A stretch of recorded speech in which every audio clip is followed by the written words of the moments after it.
I was very busy and active and all the things before and seemingly healthy. I mean, from what I thought was seemingly healthy. I've gone to the doctor many times. They tell me I'm fine. I was on my way home and I get a call back and they said, you need to immediately turn around and go to the hospital. You needed an emergency surgery. We found a large mass. And I was like, oh my gosh, I have leiomyosarcoma, which I had never heard of. I wasn't even saying it properly. I don't know why I asked, but I said, how long do I have to live? Like, I mean, what does this look like? And he said, 18 to 24 months to live. I told my husband, I'm like, our lives are never going to be the same after today. How you go from being a normal, healthy, what you think is healthy, 48-year-old to I'm going to die soon, right? It's a lot. For about 5 years prior to my diagnosis, 4 or 5 years, I was going into the doctor. I continually had like right flank pain and for no real reason. And I also had, it's weird to say, but malodorous, like sulfur smelling urine that would come and go. And I kept going to the doctor. They would say I'm fine. They didn't see anything wrong with me. They just kind of kept sending me on my way. At one point, they said I had heartburn one time. I mean, just really stupid stuff. It was causing me problems sleeping, all kinds of stuff. And so finally they did a CT, and that was in November of 2023. They told me that it was normal, that there was nothing wrong with my CT. And they did find some bacteria in my urine, but said it was normal because I didn't have any other UTI symptoms. So I was fine.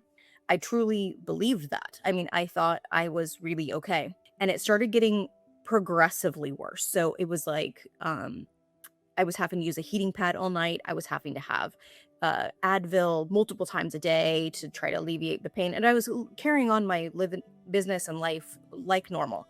Um, I started getting to the point where I was like throwing up. I also have a vomit phobia, so that's just a side note, but I was throwing up at night with the pain was so bad. So in beginning of December of 2024, I had my in-laws and everything were here. They were here for like a month. And I had a really rough night. And my husband works from home. I got up in the morning and I'm like, I'm just going to take myself to urgent care because this is not, like, I don't think this is normal. Like, something is definitely going on. So I went to urgent care at the new medical group with the same symptoms. I mean, nothing was really different than what it was all the other times that I had been complaining. And they ran multiple tests, all kinds of things. And that day, um, I didn't really understand what was happening, but I was on my way home and I get a call back and they said, you need to immediately turn around and go to the hospital. You needed an emergency surgery. We found a large mass. And I was like, oh my gosh, so I pulled over, called my husband. We went back to the hospital. Luckily, no one at the hospital was available. I sat in the ER for, I don't know, 5-7 hours or something, a long time. And at this point I hadn't taken any medication. So I was in somewhat debilitating pain at this point. And um they had some sort of medical emergency. I think they were going to plan on doing surgery on me there. They had some sort of medical emergency, a trauma case came in or something, and they didn't have any surgeons. So they sent me home and said I needed to schedule appointments later. And I left frustrated thinking, and when I say mass, at that point, I don't know. I don't know what I thought it was. I really didn't necessarily think cancer. I just thought, oh, I've got something, I don't know. And my dad, because he was in this medical group he was a part of, he called a urology friend of his and they said that they would see me the very next day. So I was like, okay, great. So I go see her and I'm in her office and she tells me that they found, and she used the word tumor, I believe. They found a tumor on my ureter, which is the tube that goes from your kidney to your bladder. And it was substantial at the time. And I said, oh, is this like a bad tumor?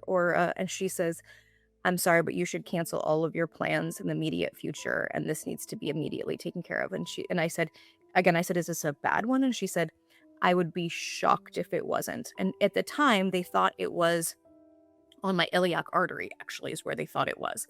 And she immediately started, like, we left. We live in a small town. As soon as we started heading home, I get about 10 miles from my home, and she called and she's like, "We're gonna escalate. We reviewed this with my colleagues, and we're escalating this to the next higher, division here in our organization." And I was like, "Okay." So I continue driving home. We get to, I don't know, 10 more minutes go by, and I get another call. She's like, "You know what? I'm going up yet again. We need to go. We need to get you seen by oncology as soon as possible." And at that point, I heard oncology, and it all just, like, I told my husband, I'm like, our lives are never going to be the same after today. This is, this is bad, you know? And we get home and she said, "Oh, you need to be seen." She's like, "If you were me or my sister or my best friend, I would tell you, you need to go to the specialist in the Bay Area." And she goes, "I'm going to arrange for a referral to," at that time it was UCSF. And I said, "Okay." And so I call and get scheduled with UCSF, and I had my that was on December 5th of 2024. And I don't think nobody knew it's you don't know for sure it's cancer. It looks like cancer, right? But nobody can say one way or another. They don't really know what's going on. And then I had my big surgery, which still they didn't know, even the surgeons then. And at that time, the surgeon says, "We're going to get you back on your feet. We're going to take care of this. And, I think you can be living a normal life after this." And because they only saw one tumor in my abdomen at that time, I actually thought the pathologists were going to tell me what I had in surgery, like that I would wake up from surgery and I would know what type of cancer I had, or if I had cancer at all, right? And that is not the case. So I woke up from surgery and they said they had clean margins, but they had to send it for pathology. And I also was not aware that the longer it takes for pathology to come back, the probably worse off you are. Like, you have the longer it takes, the weirder your thing is, and it's not great news, right? And while I was in the hospital, um, they had to I had to get a stent from in my kidney to my bladder. They had to remove a portion of my ureter, reimplant it into my bladder. So I had a catheter, I had a stent from my kidney. So I had a huge 12-inch incision on my abdomen. And while I was laying there, I couldn't move my left leg. My left leg was like numb. And they're like, "Oh, it's probably from the epidural," because I had an epidural during this time and a nerve block. And they turned that off and it wasn't coming back. So now I'm laying in the hospital. I have no use of my left leg and I can't really move because I have this huge abdominal.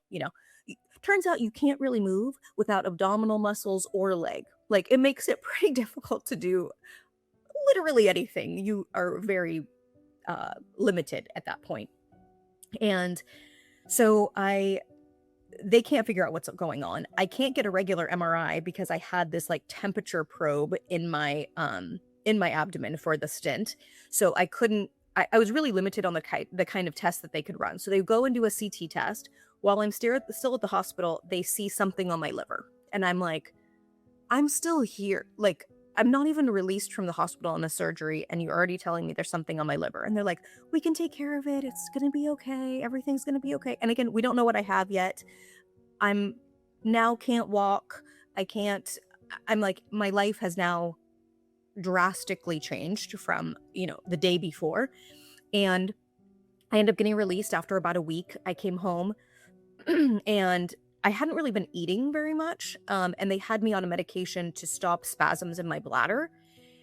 And I started, I'm home and I'm trying to like eat. And my husband leaves to go pick up my medications once the day we get home. And we were not prepared by any means to have me be uh not mobile, basically. He drives off and I immediately was like, I could see his car driving down the driveway, and I was like, "I've got to go to the bathroom." Like, oh no, like, oh no, what am I gonna do? So I stand up, my phone drops, which I couldn't pick up, and I shuffled my way because I felt like I had diarrhea. I needed to get to the bathroom, right? So I'm in the bathroom. I immediately start feeling sick. And I don't have a phone. My husband's not there. I can't get myself up. I'm like kind of stuck. By the time he gets home, I had been vomiting profusely. Like, I can't stop vomiting. Like, I end up passing out on the toilet. He ends up calling. He can't pick me up. He can't, like, we are such a mess because, again, we're not prepared for this. We do not have the equipment at home to be able to do, and my bed was too high. It was such a mess. So he ended up calling 911. I ended up getting taken down to the hospital. Turns out I had a bowel obstruction. I was in the hospital with no food or water for, I don't know, like, they couldn't figure it out for many days of what was causing it.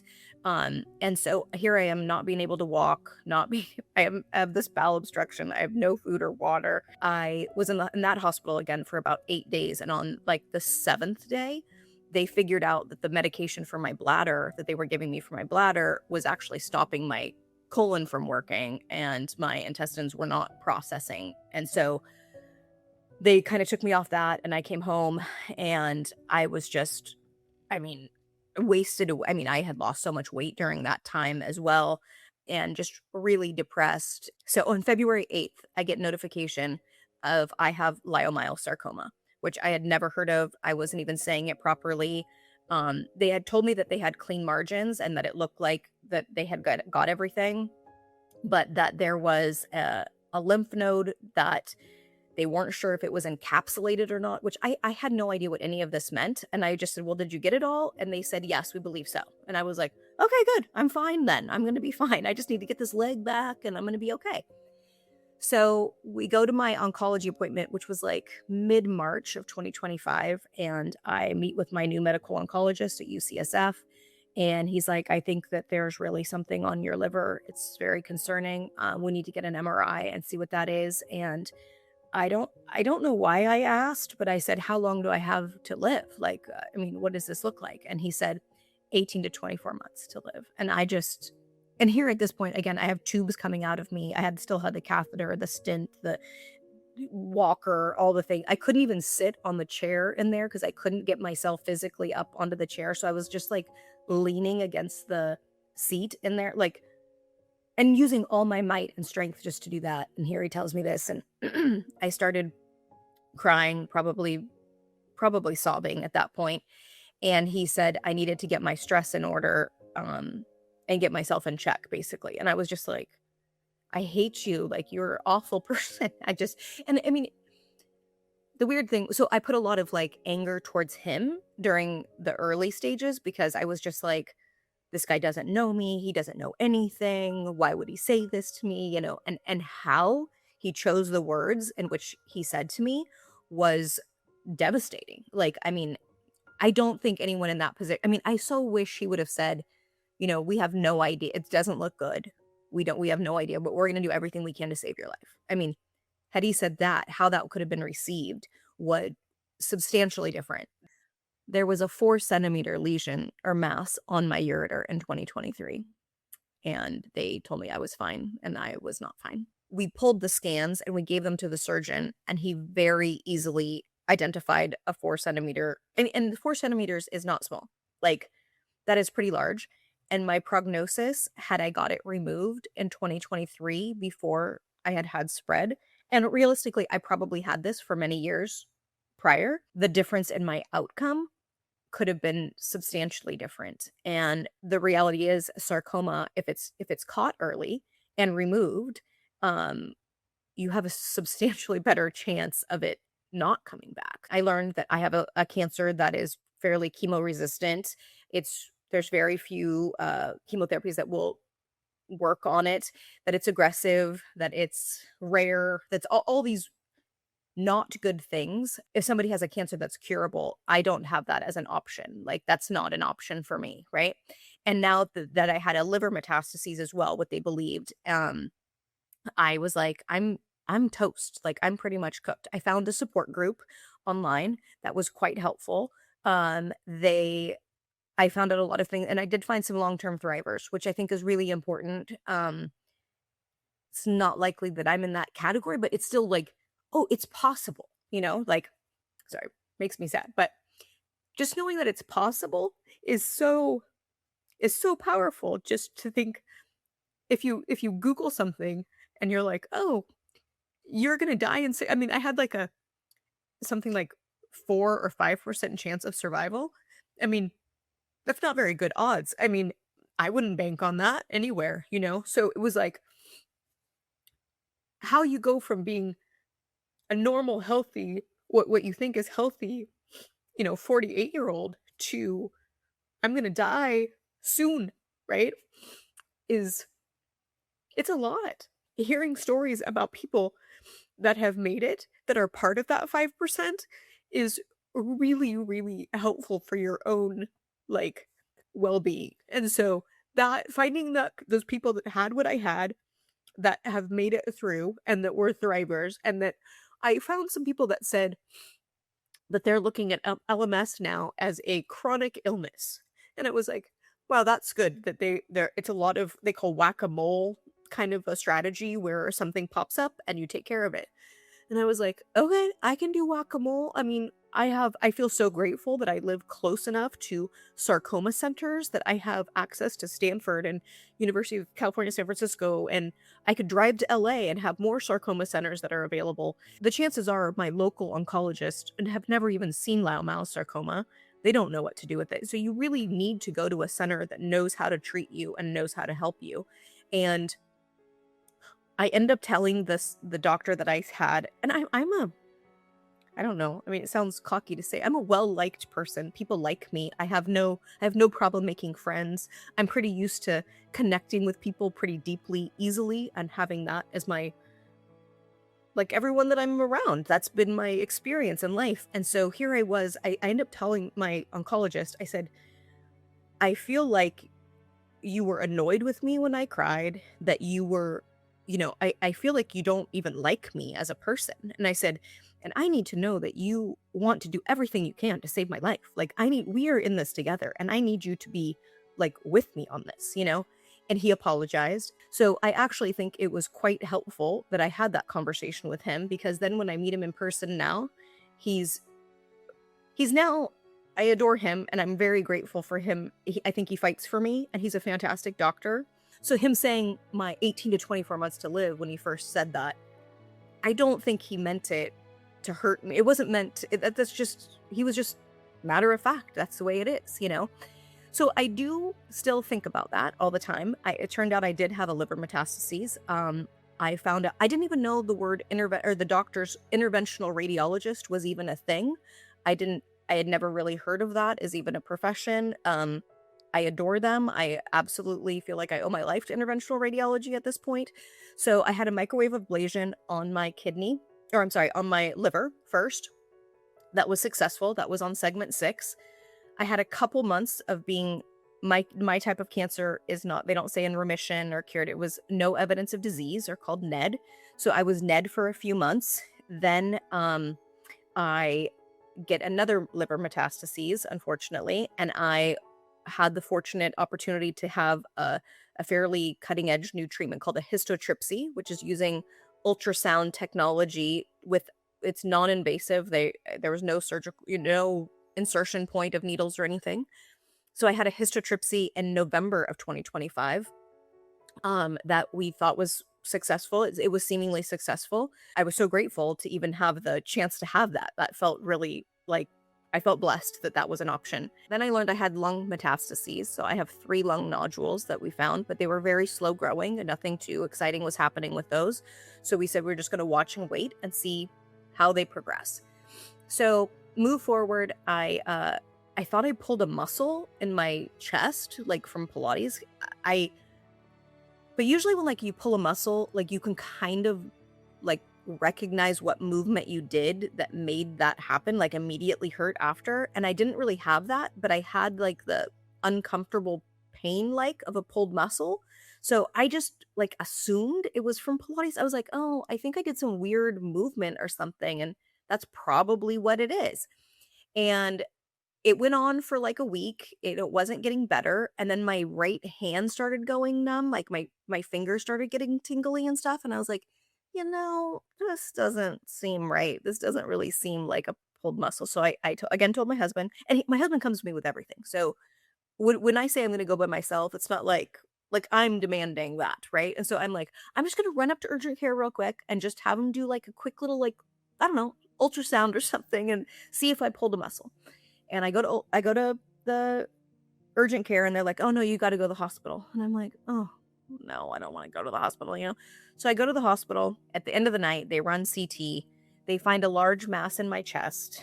And what they said at the time was multiple suspicious lesions in my liver. Like, basically, I'm full of cancer. I mean, and so I left there like, oh my God. And I had just had a scan like a month before, and none of this was there. Right. And I'm like, oh my God, I'm definitely dead girl walking. I'm walking around. I'm going to be dead in 6 weeks at this case. I mean, if a month ago I didn't have anything and now I have all of this, you know, now I have one on my kidney as well. So now I have a 1.4 centimeter lesion on my kidney.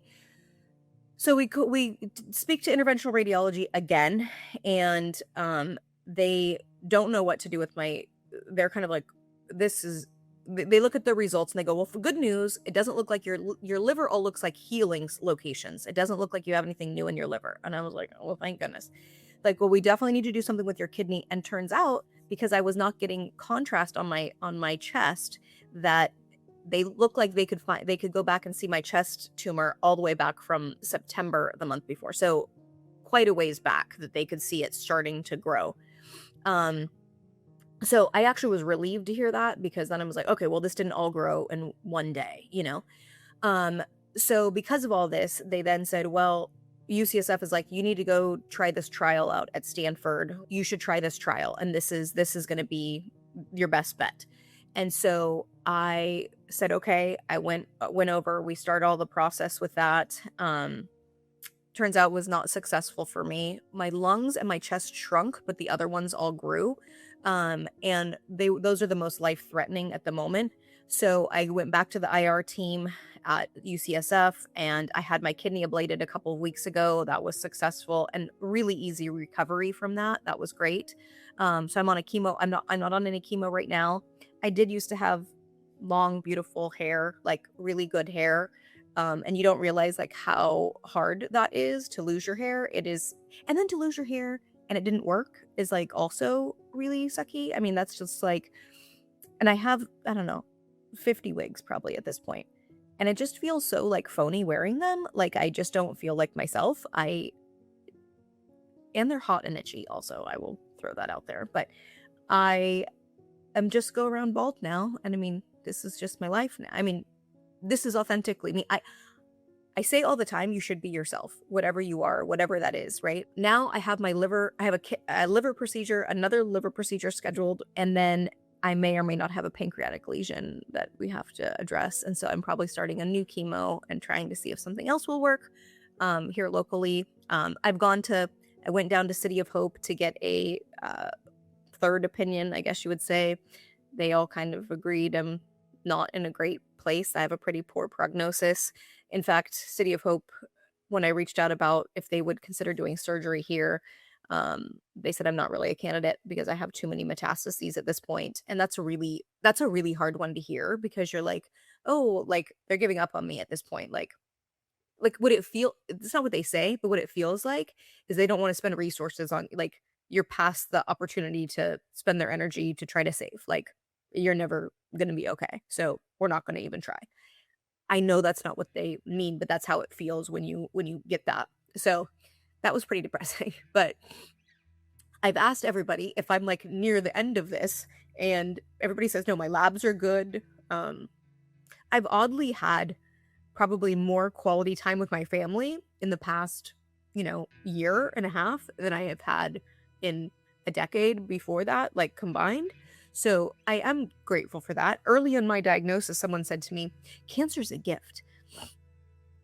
And I really wanted to punch them, like, quite honestly, straight in the face. Like, what a horrible thing to say to somebody with cancer. Like, people say a lot of horrible things to you when you have cancer. I don't want to say I completely think it's a gift. There are pieces of it that are, I guess, a gift. I mean, you get perspective is a gift that you definitely get given with cancer, or any terminal illness, really. Like, when you know that your time is limited, you choose to spend it differently. Like, who you choose to spend it with, what you choose to do with your time, all looks different. And at the end of the day, your family and your family, your friends, whoever it is that you love and that love you, are really the most important way you could spend your time and your energy. And you definitely have that like shoved in your face when you have a diagnosis like this. So luckily I did gain that. So if that's what people mean by a gift, I mean, I suppose, yes, there's some gifts that you can find within it. There's positive things that you can find in anything, but I would rather not have found them out this way, I'll tell you that. There's many other ways that I wish I could have got perspective. My husband, he's a great support because he's here helping me all the time. He's very kind and a great caregiver and very helpful. Um, so he's probably definitely my biggest support system. I have great friends. They come over and help. I have a girlfriend that her mom owns a fruit stand, and she brings me fruit every week and a big box of produce. And it's just the thought, the care of people doing that kind of thing is just so helpful. Like, it's really hard when people say, "What do you need?" And you really don't even know what you need. So, what you need is them just to show up. That's what you need. You just need people to be like with you. Like, "Hey, I'm going to come, we're going to go walk down to the mailbox and back," or, "Oh, I'm going to come bring you a treat of some sort or whatever. Like, those kinds of things where people don't ask you, or they just like, I had a girlfriend that's like, "I'm gonna pick you up, we're gonna go get pedicures." And like, I didn't really want to, but I really wanted to, right? So if you don't really have an option, just now, if she said, "What do you want to do?" I probably never would have said, "Oh, I want to go get a pedicure," right? But her be like, "I'm gonna pick you up and this is what we're gonna do." Like, that kind of support is really, really helpful. And so I am grateful. My son has been great. He lives in Denver and he's been coming back like for like a week, a month. He's been coming back. We ended up building an apartment on our house so that it would be available for him. And so that has been really great. And he's old. He's a full grown up, so it's nice having him here. Like every time I have a procedure, my son and husband stay in the room with me. They don't leave. They're there all the time, and so I'm just incredibly grateful for my friends, my family that stuck by. And I had a girlfriend yesterday not yesterday, probably 3 days ago. And she said we had gone for a walk. And then after our walk, we were just chatting. And she's like, "You might look different and it's different than it was, but you're the same person inside." And I was like, "Oh, like that, you feel so different." That was like, I was like, "Oh, good. Thank goodness that I'm not I haven't totally gone. Because I say all the time, I don't wanna let cancer steal me until cancer steals me, right? Like, so hearing that somebody recognized that I was kind of the same felt so, uh, good, I guess. I don't know. So, I think if people even I tell my son all the time, if you have something nice to say to somebody, don't just think it. Like, call the person and tell them. So, her saying that to me made such an impact, and I think a lot of times we might think that, but we don't say the words and they don't come out of our mouth, so the other person never gets to hear it, and you have no idea how much that person might have needed to hear that. So, even if it's something small, if you are thinking something kind or nice about someone, you should tell the person.